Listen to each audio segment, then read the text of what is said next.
আজকে তিরুপতি ব্লগের আমাদের দ্বিতীয় দিন। আর ট্রেন থেকে সাথে, সাথে নেমেই আমরা একটা অটো ধরে নিয়ে সঙ্গে, সঙ্গে আমরা চলে গেলাম একটা হোটেল বুক করতে। ওখানে দেখো ফর্মালিটি যা, যা থাকে তোমাদের দাদাভাই সব কিছু পূরণ করছে। আর এই যে আমরা এই রুমটাই চুজ করেছি। এখানে একটা খাট আছে, একটা ওয়ারড্রোব আর ছোট একটা অ্যাটাচ বাথরুম আর একটা মিরর আছে। যাই হোক আমাদের পছন্দই হয়েছে। একটুখানি ২-৩ ঘন্টা একটু ঘুমিয়ে নেওয়ার পরে বিকেল ৫টার দিকে আমরা বেরিয়ে পড়ছিলাম। কারণ আমাদের তিরুপতিতে বালাজি মন্দিরের জন্য ফ্রি টিকিট কাটার জন্য।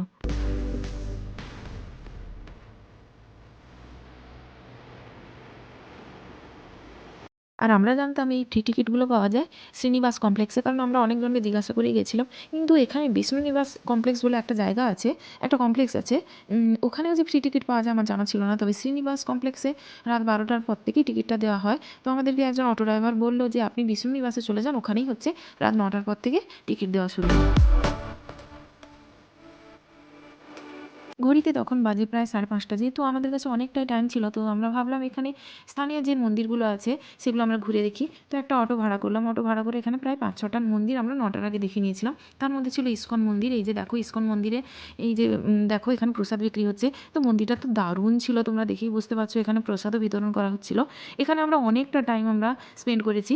আর এখানে বসে, বসে খিচুড়িটাও খেয়েছি। তবে জানো তো আমাদের খিচুড়িগুলো একটু ঝাল, ঝাল হয়। তো এদের এদের খিচুড়িটা অনেকটা টক, টক লাগছিল। যাই হোক ভালো লাগছিল। আর এই মন্দিরটা দেখো, আমার তো প্রত্যেকটা মন্দিরের নামও মনে নেই। পেছনে দেখো, পেছনে ওটা কিন্তু একটা পাহাড় যেখান থেকে ঝর্ণা নামছে। তো এই এই মানে সিনারিটা এত ভালো লাগছে। এখানে আমরা অনেকক্ষণ ধরে বসে অনেকগুলো ফটো আমরা তুলে নিয়েছি।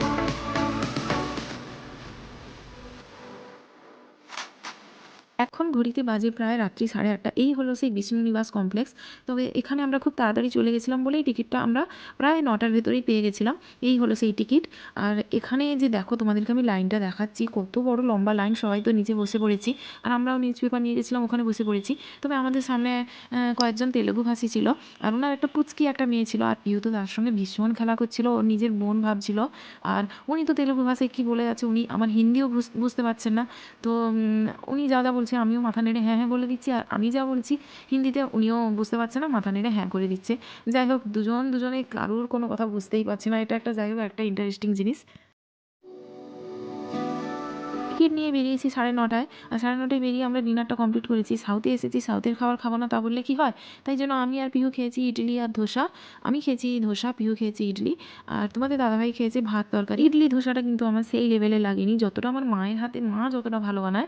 আমি যেখানে, যেখানে ইডলি ধোসা খেয়েছি মায়ের হাতের ইডলি ধোসার নিচে। যাই হোক আরেকটা মন্দির বাকি ছিল। ওই মন্দিরটা আমরা দর্শন করে, যেটার নাম গোবিন্দরাজ মন্দির, ওই মন্দিরটা দর্শন করে আমরা রাতে হোটেলে ব্যাক করেছিলাম। যাই হোক আজকের মতো টাটা।